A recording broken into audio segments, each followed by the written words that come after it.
Twitter पर ये photo IFS officer Sushanta Nanda ने शेयर की है।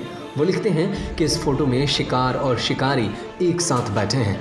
कई रातों तक ये तेंदुआ इस गांव के पास आया करता था क्योंकि गाय ने इसे अपने बच्चों की तरह पाला था।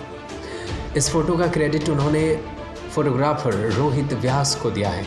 तस्वीरें बड़ोदरा के अंतोली गांव की बताई जा रही है। दरअसल इस फोटो के पीछे एक कहानी है जो बताती है कि जानवर भी प्यार का कर्ज उतारने के लिए अपना नेचर भूल जाते हैं। अब आपको बताते हैं कि इस तेंदुए और गाय की कहानी क्या है। इस ट्वीट के मुताबिक ये फोटो साल 2002 की है। एक अंग्रेज़ी अखबार ने साल 2002 के महीने में अक्टूबर के अंतोली गांव के लोगों से सोने का समय तब से बदल गया जब से रात में गाय और तेंदुआ मिलने लगा। रोज ये गाय के पास आता, आकर बैठ जाता, कुछ घंटों के बाद वापस चला जाता।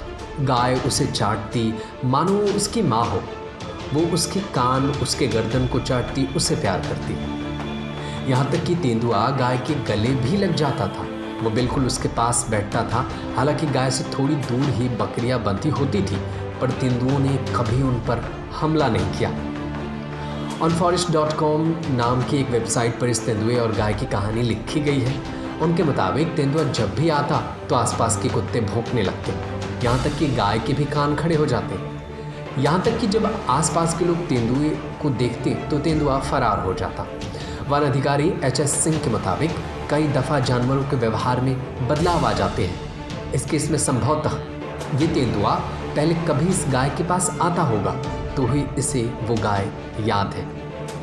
तो आपने देखा, आपने तस्वीरों में देखा कि किस तरीके से तेंदुआ एक गाय से दोस्ती करता है। और ये वाकई प्राकृतिक को चुनौती देने वाली तस्वीर है क्योंकि तेंदुआ मांसाहारी होता है और गाय शाकाहारी। इनमें दोस्ती की संभावनाएं तो कहीं नज़र नहीं आती, लेकिन ऊपर वाले की मर्जी हो तो कुछ भी मुमकिन है। न्यूज़ रूम से नदीम अहमद की रिपोर्ट।